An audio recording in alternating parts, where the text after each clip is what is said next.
A D.C. mom is rallying behind her young son. Tonight, she's demanding to know why police were called in to deal with a dispute on her son's school bus. As News 4's Shamari Stone reports, it all started with a miscommunication over the child's face mask. Chioma Oru is upset. D.C. police were called to her son's school bus when her youngest, 7-year-old Jedi, kept taking off his mask around 2 weeks ago. Jedi has autism. And he took the mask off on the bus because he has a sensory processing condition along with his autism.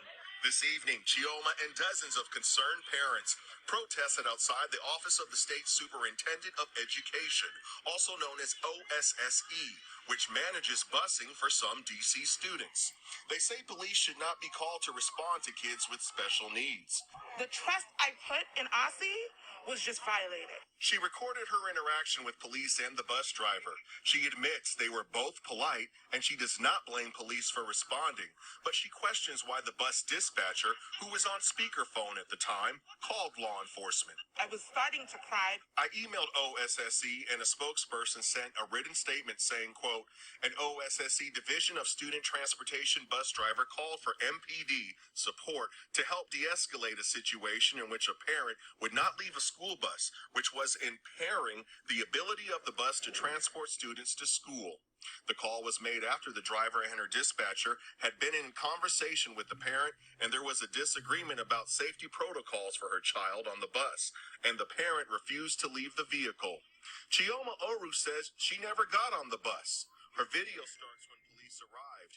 She also wonders why the bus driver did not have her son's doctor's note that states Jedi should not be excluded or sent home if he refuses to wear the mask, as long as he remains symptom-free and has no known COVID contacts.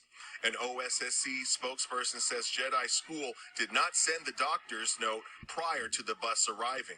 While OSSC investigates what happened, Chioma Oru hopes to receive an apology and wants OSSC to change their practice of calling police on children at school. In Northeast D.C., Shamari Stone, News 4. We reached out to Jedi School, and we are waiting for them to get back to us. Okay, so this story was sent to me by Trill, Texas. And shout out to you for sending it to me. And this actually happened in my backyard. So this is the picture of the boy right here. And it's, you know, when they said it was Jedi, at first I thought it was a typo. I was like, oh, that's a very interesting name. Because, you know, when I typed his name in the search, you know, his picture came up first. I had to type a few other keywords. Otherwise, it would have pulled up a bunch of Star Wars stuff, which it indeed did. But this is another school to prison pipeline thing for me. Now, if y'all remember, I just did a video about a little boy who was around the same age, or maybe the same age as this boy here, you know, for picking a tulip. And he ended up in court behind that. Now you have this boy right here who is 7 years old, and he's autistic. I think they said that he has sensory processing issues.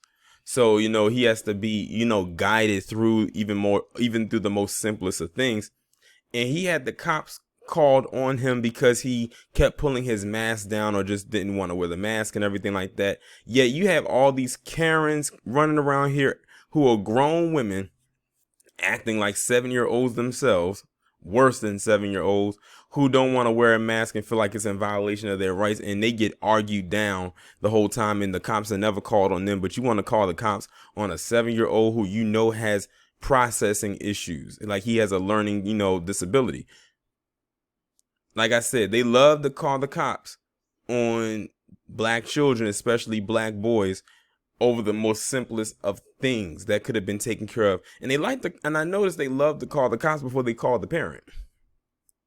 They love to, for some reason, do that. And I can't really make out the ethnicity of the driver, but through blurred, I can tell that this driver looked like they were black. Especially since the area that's happening, but you know, that could be, you know, that's just me, excuse me, throwing that out there. But that's absolutely ridiculous. Like, it did not take all of that for this situation to be handled. A simple call to the mother, and she could have dealt with it, you know, the best way she knew how. The boy can't help that he's pulling down his mask. He probably doesn't even realize he's doing anything wrong. Because he's 7. Let's focus on that. He's 7 years old. He's just a little boy. Now, Tack onto that, he has autism. So he's different from other little boys his age. He needs a little bit of help along the way. And calling the cops is not how you do it. That is not how it is supposed to be done. And over him taking off his mask, they made it seem like the boy was disrupting the driver and almost caused them to crash, or he, something like that. But the mask, like, that's extreme. Like, they didn't need to be called behind that, and shouldn't have been. That was a waste of time, in my honest opinion. And that driver needs to be evaluated for sure for calling the police behind that. Y'all let me know what y'all think about this down in the comments. Like, share, subscribe. If you have not done so already, make sure that you text the number that is pinned down in the comments below so you can receive notifications every time I upload a new video or go live.